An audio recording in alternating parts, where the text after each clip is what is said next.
Le mois de mai était sacré pour moi parce que je me baladais sur Twitter tranquillement, hein, comme je le fais tous les jours évidemment. Et évidemment, c'était en pleine période de commencer la grève des scénaristes. Et là, d'un coup, je suis tombé sur un tweet. Un tweet qui m'a fait faire défiler toute ma vie.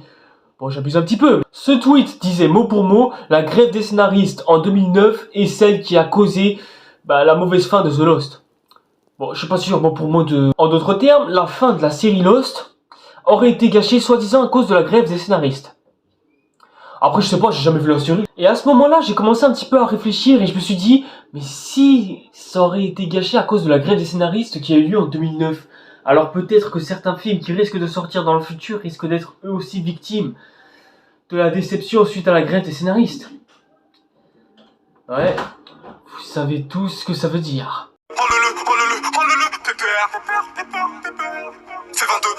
Fais 22 sur le terre. Sa mère vient pas lécher, on t'empêche ma main sur ta fesse. La merde c'est la haine, c'est la tèche, on empêche dans mon caisse. Écarter les pucelles, végéta, encule, celle pas de la sur plus faible, madame, vraiment rusée. La rage dans la fusée, on reçoit l'accusé de la cave, je suis comme Zeus, ma puce. Viens montrer ma puissance et la pétasse, tu sens que ça passe, petit pont entre les jambes, charbon dans tous les sens, la haine puis la naissance, hella. Et donc bonsoir et bonjour tout le monde, c'est Restatir et aujourd'hui cette fois-ci, nouvelle vidéo et je suis pas celui qui sera le plus original à le faire mais bon, je sais que j'aurais dû parler de la news plus tôt mais bon, mieux vaut tard que jamais puis de toute façon, je ne fais jamais rien comme tout le monde. Aujourd'hui c'est une vidéo particulière parce que cette fois-ci nous allons parler de la grève des scénaristes. On est dans la merde les mecs, je vous le dis on est dans la merde. Bon déjà, histoire d'un petit peu de recontextualiser, pourquoi est-ce que la grève des scénaristes je dis que c'est si grave? Et bah tout simplement parce que je risque de vous choquer, mais on peut privilégier des acteurs dans une histoire, même un réalisateur ou de la musique même, hein, comme je le dis à chaque fois, mais en général, ce qui va faire que ton film va être de qualité, et ça est certainement l'élément qui va être le plus important lorsque tu fais un film ou une série, hein, ça peut dépendre, et bien ce sera toujours le scénario qui primera comme étant le plus important dans ta fabrication. Parce qu'il suffit juste que tu aies le scénario le plus parfait pour ton film pour qu'il puisse au moins être bon, voire à la limite regardable. Parce que si tu as un mauvais scénario, malgré le fait que tu aies dépensé sans compter sur ton film, ouais, t'aurais peut-être pu les compter tes sous, hein, parce qu'il faut que tu saches écrire tes personnages et aussi où est-ce qu'ils vont aller et surtout quels vont être les actes, bref, qu'est-ce qui va se passer dedans. Bref, créer une situation initiale qui mène jusqu'à un élément déclencheur qui te fera passer par différentes péripéties afin d'amener une conclusion parfaite. Voilà comment se structure petit à petit un scénario. Ouais, ça voulait rien dire ce que j'ai... Si t'arrives pas à bien faire construire ces 4 phases que je viens de te déplier à l'instant, pas sûr que ton film plaise à tout le monde. Et le meilleur exemple à prendre dans tous les films que l'on connaît à ce jour, eh bien c'est Mortal Engine. Vous voyez ce film présente un univers incroyable avec des personnages qui ont l'air intéressants et des acteurs qui ont l'air de se donner. En plus de ça, les effets spéciaux, ils ont l'air incroyables et en plus les musiques, c'est des musiques qui te restent en tête. Et pourtant, lorsque le film est sorti, il y avait toutes ces qualités-là, sauf une seule qualité... Et c'est son scénario, parce que ce film est un plagiat de Star Wars et ça se voit. Il y avait du potentiel vis-à-vis des personnages, mais malheureusement, ils sont pas assez bien écrits. On a juste le gars qui accompagne la personnage principale, mais voilà. Il y a des trucs super intéressants à faire avec l'univers que nous présentait Mortal Engine. C'est un univers post-apocalyptique qui vient d'une guerre nucléaire, tout ça, enfin bref. J'ai fait une appréciation sur ce film, hein, si vous voulez aller la voir. Bref, ce film, il s'est vautré de toute façon. Et pourquoi? Comme je viens de vous dire, son scénario qui est hyper mal écrit. C'est pas parce que t'as tout derrière, que t'as des effets spéciaux incroyables, des univers, un univers scénaristique qui est absolument incroyable et pépitesse, avec des acteurs étonnants et des personnages super bien écrits, avec des thèmes abordés qui sont super intéressants, que ça veut dire que ce sera le film parfait, parce qu'il manquera toujours la pièce qui fera que ton moteur sera en parfait état de marche. Si t'as pas le scénario qui va avec, ton film il est mort. Ça sert plus à rien de faire ton film, hein. Tu peux littéralement stopper et passer à la suite. Après, évidemment, il y a aussi le pendant inverse, à savoir que tu peux avoir un scénario, mais le reste autour... Par exemple, si tu te focalises que sur le scénario, ça veut pas pour autant dire que ton film sera bon. Le meilleur exemple de tout ça, par exemple, c'est Le Dernier Maître de l'Air. Et tout simplement parce que j'aime bien ce film, Le Dernier Maître de l'Air, il est sympa. Mais le gros problème, c'est son scénario, qui est trop central et qui se concentre beaucoup trop sur son propre scénario. Parce que il fait que suivre une ligne directrice qui a été dictée par une série télévisée, hein, la meilleure de tous les temps d'ailleurs. Et à force de se focaliser sur le scénario, déjà, ok, on développe un peu l'univers, mais au final, on s'en retrouve complètement perdu et on sait pas du tout où est-ce qu'on va. Et en plus de ça, les personnages manquent cruellement de développement et ne s'affirment pas assez, malgré la performance de certains qui restent assez bons. Mais on a un Sokka qui reste complètement au second plan, voire même peut-être au troisième plan si on veut abuser. Les dialogues qui auraient pu servir de développement pour les personnages, bah au final, bah, c'est juste des monologues interminaux pour nous expliquer le scénario. Ouais, ce film a peut-être de belles qualités, hein, malgré ses chorégraphies assez cheloues. Mais au final, le reste, ça ne tient pas. Enfin bref, j'ai fait ce petit monologue pour bien vous faire comprendre pourquoi est-ce que le scénario va être important et pourquoi est-ce que la grève des scénaristes est aussi grave que ça. Tout simplement parce que ça va grandement impacter les œuvres que nous regardons, que ce soit film ou série. Et du coup, notre but, ça va être de savoir quelles séries et films pourraient être gâchés à l'avenir, que ce soit en 2024, 2025, et on va même aller jusqu'en 2026. Déjà, nous allons commencer par Disney. Disney qui, lui, a un énorme catalogue rien que pour 2024. Déjà, je crois, il y a bon, les séries Marvel, évidemment, hein, mais bon, on va principalement se concentrer que sur Disney. Les studios comme Pixar et Lucasfilm et la Fox et tout ça, on verra plus tard. Déjà, Disney nous offre des films qui savent très bien faire des remakes Disney. Évidemment, hein, même après la petite sirène, ce sera toujours pas fini. J'espère au moins que l'année prochaine, ils flopperont tous. Bon, déjà, grosse surprise, il y a Gal Gadot qui a rejoint le film de Blanche-Neige. Parce que oui, il y a un action live sur Blanche-Neige qui se prépare.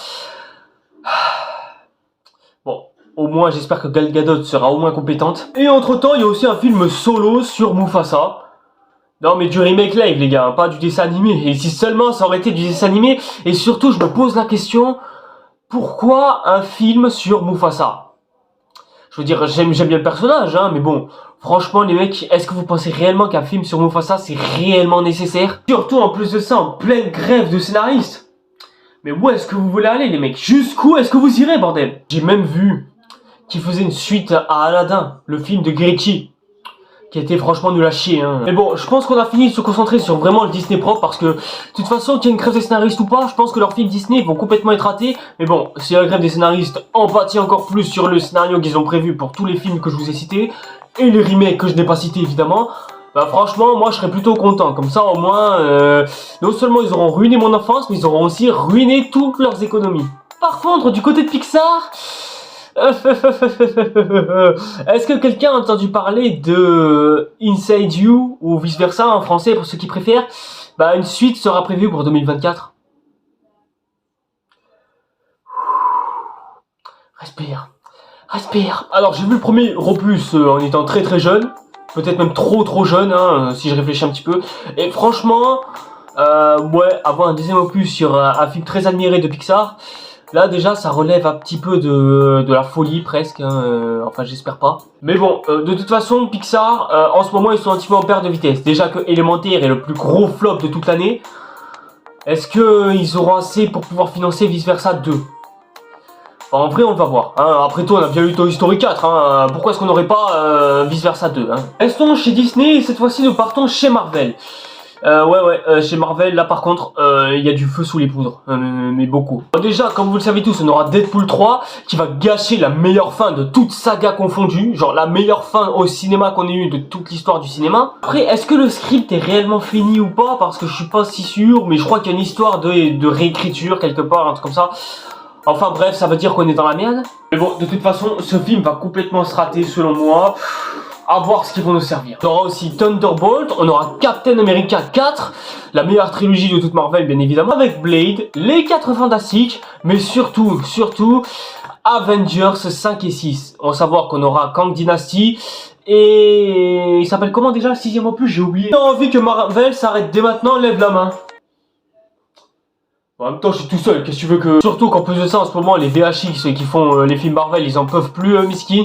Donc au moins, s'ils finissent par voter leur film, au moins ce sera pas de leur faute. Ça, on pourra pas leur en vouloir. Non, sérieux, surtout qu'en ce moment, je vois pas du tout ce que Marvel peut prendre comme direction. À savoir qu'on a Spider-Man qui a fait ses cameos avec ses 2 meilleurs potes, hein, qui connaissaient pas évidemment. Ensuite, on a quoi? On a... Ouais, bah, les Avengers, qu'est-ce qu'ils peuvent faire en ce moment? Bah exactement, pas grand chose, hein. Les Gardiens de la Galaxie ont déjà eu droit à leur fin. Donc du coup, pour moi, je pense que le seul moyen de faire au moins continuer ne serait-ce qu'un peu Marvel, ce serait donner cours à une nouvelle génération. Comme l'a fait Falcon et Winter Soldier, hein. Après, je vais pas vous mentir, je ne suis pas suffisamment inquiet pour Marvel. Pourquoi? Parce que je suis pas un jour sur Marvel, hein. Et moi, le seul film qui m'intéressera dans le lot de Marvel, bah c'est Captain America 4. Parce que j'ai pas envie qu'on gâche la meilleure trilogie de tout Marvel. Ils sont toujours chez Disney, juste faut apprendre que Star Wars, bah lui aussi en est victime puisqu'il aura droit à sa nouvelle trilogie hein, qui sortira au ciné. Ouais bon vous savez ce qui se passe avec Star Wars en ce moment, donc on va pas s'attarder là-dessus. Par contre la 20th Century Fox, enfin la 20th Century Studio maintenant, par contre on va s'attarder là-dessus parce que il y a la planète des singes qui est censée sortir, le 4e opus de la trilogie des années 2010. Répertorié d'ailleurs au passage comme la meilleure de toutes les trilogies des années 2010. Bon déjà moi ce film me fait peur parce que Disney...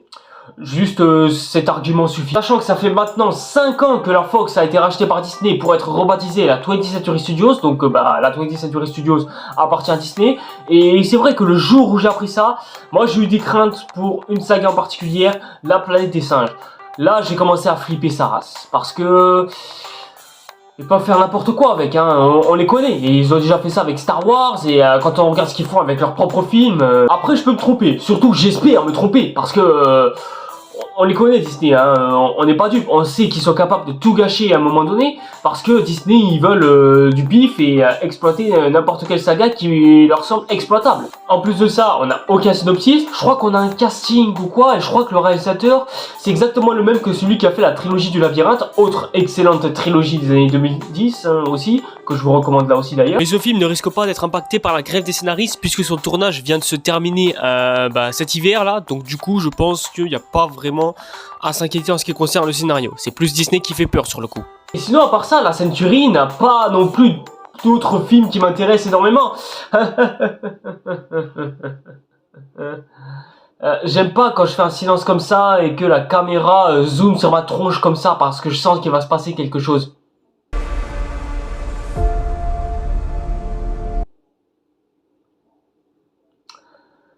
Et merde. Merde. Pour Avatar 3 et 4, par contre, il ne faut absolument pas s'inquiéter à ce sujet. Là c'est bon, on est calme, parce que les scénarios du 3e et du 4e opus sont terminés. Donc, ils étaient même déjà terminés, ceux avant même, enfin... Je crois, est-ce que ça s'est terminé avant la sortie d'Avatar 2 ou peut-être après, je sais plus, mais en tout cas ça a été annoncé comme étant terminé pile à la période où il sortait. Donc pour Avatar 3 et 4, on n'a aucun souci à se faire. Moi, celui qui m'inquiète le plus, c'est Avatar 5. Déjà, si Avatar 3 est en retard, bah c'est dû au FX, hein, c'est obligé, puisque c'est censé être un film qui se passe dans le feu. Enfin, qui sera en rapport avec le feu et tout ça. Et comme on a vu avec Avatar 2 qui s'est dépassé pour faire des plans sous l'eau absolument magnifiques, là pour le coup je pense que pour Avatar 3, je sais pas si on aura le film en 2025 comme prévu, ou si on l'aura en 2026 ou peut-être 2027, je sais pas. Mais normalement j'espère qu'on l'aura au plus tôt, s'il vous plaît. Surtout en plus Avatar qui se passe dans un monde de feu, genre dans un volcan et tout ça, ça peut donner quelque chose de ouf. Déjà que Avatar nous a habitués à d'excellents visuels, je pense que je comprends maintenant pourquoi est-ce qu'Avatar 3 est en retard. Tout simplement parce que ils veulent juste peaufiner la recette au maximum. Surtout, vous en connaissez beaucoup des films avec des visuels absolument flamboyants, mis à part les animés en ce moment, parce que moi franchement j'en vois pas beaucoup qui exploitent vraiment la chaleur à bon escient, notamment Transformers Rise of the Beast, où il y a le climax qui se passe au-dessus d'un sol de lave. Ouais, c'était pas si ouf que ça non plus, donc je pense que James Cameron va essayer de pousser cette technique là au loin, de montrer vraiment le feu dans toute sa splendeur dans son film. Et on espère que ça va donner quelque chose de bon. Avatar 5, aux dernières nouvelles, le script n'est toujours pas terminé. Et Dieu sait qu'il peut absolument tout se passer pile à ce moment-là. Surtout qu'en plus de ça, le film est censé se passer sur Terre.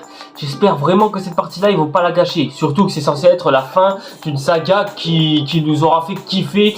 Soit pendant cette décennie, soit pendant la décennie prochaine. Ça va dépendre de quand le prochain film va sortir. Ça fait un quart d'heure qu'on est sur Disney. Et si on passait à un autre studio, s'il vous plaît. On va commencer par Universal. Et là, déjà, là-bas, il n'y a pas grand-chose.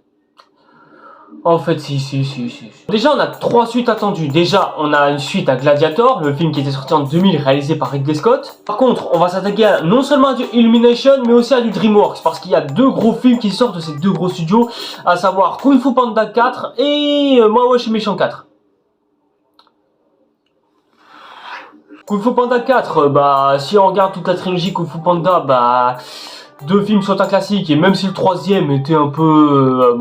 ouais, c'était niais.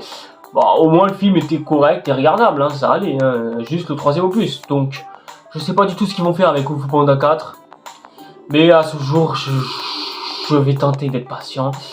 Essayer de voir ce qu'ils vont faire avec ce film. Mais après, On a eu le chapeauté 2, donc sur ça je peux pas vraiment m'inquiéter. Juste, on est en pleine grève des scénaristes et tout peut foirer les mecs. Absolument tout. Moi je suis plus inquiet surtout pour Moche et Méchant 4, parce que autant le premier opus était vachement cool et pour presque le considérer comme un classique bientôt, mais autant le deuxième, ouais, ça c'était au moins regardable. Le troisième, ouais c'est bon, hein, je pense qu'à force on est habitué à la recette.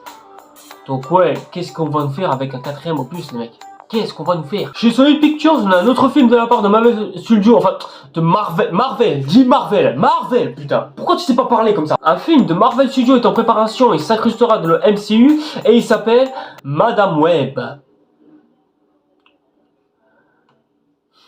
En d'autres termes, on a aussi un film Garfield qui est en préparation. J'étais pas au courant, merci de me prévenir Sony. Et Beyond the Spider-Verse sort directement l'année prochaine.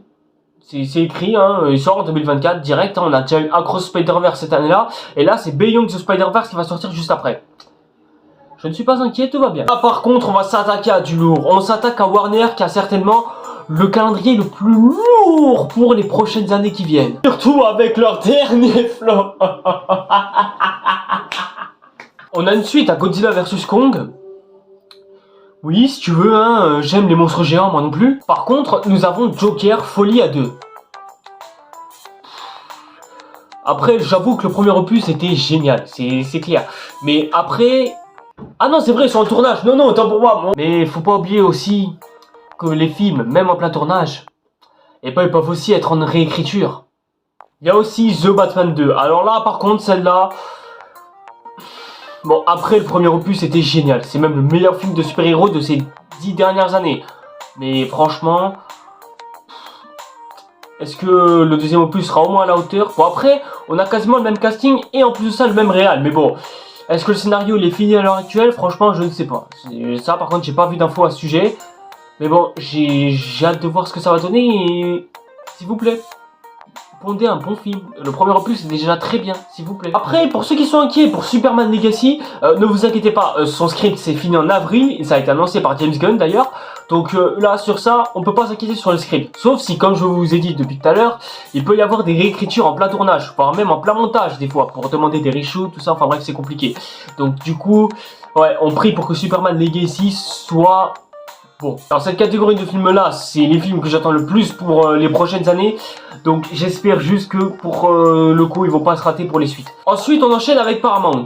Alors Paramount, lui, on peut pas non plus les sous-estimer en termes de catalogue parce que eux ils ont beaucoup de gros films. Déjà il y a Sonic hein, qui prépare sa suite pour 2024. Bon déjà j'ai pas fait d'appréciation sur le deuxième opus et je m'en excuse d'ailleurs. Mais oui, le deuxième opus était cool, hein, ça va, ça allait. Hein. Il est même allé au-delà de la qualité de son premier opus, ça allait. Par contre, est-ce que le script de Sonic 3 est terminé? Je sais pas. Mais déjà, on a Shadow qui a été annoncé dès la scène post-générique du deuxième opus. J'espère qu'ils vont nous offrir quelque chose de vraiment gros et pas juste un film pour enfants un peu niais comme on l'a eu avec les deux premiers opus. Mais bon, ça on en parlera dès qu'ils annonceront quelque chose. On a aussi la préparation du film Mission Impossible 8. Putain, cette saga existe encore et elle continue encore aujourd'hui. Putain. Eh mais les gars, vous vous arrêtez quand, sérieux, de faire des missions impossibles, vous vous arrêtez jamais ou quoi? Évidemment, j'ai parlé de Paramount et je pense que vous voyez exactement où je veux en venir. Oui, Transformers aussi va en être victime, sachant que en septembre 2024, que Transformers One, un film d'animation, va sortir à rentrée 2024. Donc je pense que le film doit soit être en cours d'écriture, et je sais que le film sera réalisé par le même mec qui a fait Toy Story 4. Donc déjà pour la réalisation je suis pas inquiet du tout. Mais déjà rien que le casting, c'est le casting de Marvel. On a Chris Hemsworth en Optimus Prime, on a je crois Scarlett Johansson qui va jouer Elita One, et le reste du casting, hein, bah c'est le casting Marvel les mecs, hein, y a de quoi avoir peur. Hein. Ce film Transformers va revenir sur la genèse de Transformers, les origines de la guerre sur Cybertron, tout ça, sachant que les comics nous ont déjà donné l'origine de la guerre de Cybertron. De Cybertron quoi. Donc du coup, est-ce qu'ils vont s'inspirer de 2-3 comics qui passent par là? Franchement, j'en sais rien du tout, mais je reste assez confiant parce que bah Transformers c'est une saga de mon enfance, hein, j'ai grandi avec Transformers. Donc nous raconter l'origine de la saga Transformers c'est une chose, mais avec tout ce qui se passe autour, avec le casting annoncé et la grève des scénaristes derrière, là je reste perplexe, je reste même très intimidé pour la suite. Aussi, la suite de Transformers Rise of the Beast n'a pas été annoncée proprement, même s'il commence petit à petit à battre son record au box-office, et ça on en parlera plus tard, hein, ne vous inquiétez pas. Bah, pour l'instant, il n'y a pas de suite qui a été réellement annoncée, même si pour l'instant j'en reste très inquiet, sachant qu'il n'y a pas eu de début de nouvelles à propos du film, ni même de retour particulier de la part du réal et même du reste du casting, hein. Juste le film continue d'être diffusé en salle et continue de faire grimper son box-office. À voir comment est-ce que tout ça va se passer et on verra. Déjà que Rise of the Beast a eu droit à 4 scénaristes, ça fait peur. Là déjà ça fait très peur. En ce qui concerne les séries, j'avoue qu'il n'y avait pas grand chose. Bon, Rings of the Power. Ouais, oh, est-ce que quelqu'un se souvient de cette série d'abord? Par contre, House of Dragon, lui, a des chances de se rater. Beaucoup de chance. Bon, déjà la saison 2, je crois qu'elle est en train de finir son tournage, mais je suis pas sûr, mais en tout cas ils sont en tournage depuis mars. Par contre, il y a 5 saisons qui sont prévues pour House of Dragon. Enfin, 5 autres saisons. Déjà la saison 2 qui est en cours de tournage. La saison 3, à mon avis, ils doivent certainement être en train de l'écrire à l'heure actuelle, ou alors ils attendent que la saison 3 soit diffusée pour qu'on l'ait. Mais bon, ça laisse le temps de rattraper tout le retard qui a été accumulé pour les fans de Game of Thrones. Voilà, regardez House of Dragon, hein, vous allez voir, il est excellent. Et ça vous laisse surtout le temps de faire grimper ma vidéo qui a fait le plus de vues jusqu'aux 1000 vues. S'il vous plaît, on vient de dépasser le cap des 900 vues, hein. Faites-moi augmenter jusqu'aux 1000, je veux avoir mon premier millier de vues sur cette chaîne maintenant, tout de suite, s'il vous plaît. The Witcher. Ouais, aucun intérêt, on en parlera plus tard. Loki saison 3, s'il y a une saison 3 de Loki, et ainsi que toutes les autres séries Marvel qui vous seront prévues pour vous. Chez Netflix, on a Riverdale, je crois, qui prépare sa dernière saison. J'ai même pas commencé la première, alors pour vous dire, hein, que moi je m'en fous. Néanmoins, il y a une série dont il faut se méfier de sa finalité. Stranger Things. Oui. La dernière saison a des chances de se rater, les mecs. À l'heure actuelle, on ne sait pas si le script des 8 derniers épisodes de notre série préférée est terminé. Mais là, pour le coup, je flippe ça. Je flippe trop pour cette série. Et je prie juste pour que cette série se vautre pas. S'il vous plaît, c'est une série qui est trop importante pour nous, fans de Stranger Things, s'il vous plaît. C'est limite l'une des seules séries que l'on peut kiffer de la saison 1 à 5. Pitié. Bon, voilà les gens, c'est tout pour cette vidéo. Merci à tous et à tous d'avoir suivi. C'était un peu une vidéo JT, un peu genre news du jour, entre guillemets. Mais bon, c'était juste pour vous rappeler exactement quelles sont les séries et films qui risquent de se vautrer à la suite. À cause de, évidemment, la grève des scénaristes. Sachez que d'ailleurs, c'est pas la première. On a déjà une entre 2008 et 2009, hein, si je me souviens bien. Mais bon. J'étais un petit enfant, donc je me souciais pas de ça non plus. Hein. Mais juste que vous preniez conscience que toutes les séries et tous les films que l'on va se bouffer ont énormément de chances de se rater juste à cause de la grève des scénaristes. Si la vidéo vous a plu, n'hésitez pas à liker, commenter, etc. Et si j'ai oublié un film ou une série que vous avez en tête, bah, vous pouvez toujours le signaler en commentaire, hein, même si bon, ça rassurera pas certaines personnes. Mais bon, se tenir aussi au courant des actualités qui suivent, c'est peut-être aussi une très bonne idée au moins. N'hésitez pas aussi à me suivre sur les réseaux sociaux, hein. Il se peut que je poste 2-3 news à ce sujet, comme ça au moins vous êtes au courant. N'hésitez pas aussi à vous abonner à la chaîne pour activer la petite cloche afin d'être au courant de toutes les nouveautés qui viendront. Et nous en attendant, eh ben on se retrouve pour une prochaine vidéo. Allez, c'était Resatir, ciao. C'est trop sale, car fait trop de sale. C'est dommage, car j'étais un bon gars, mais je suis devenu un bandit. Le OG, le million, expert en BR, expert en pilon. Il est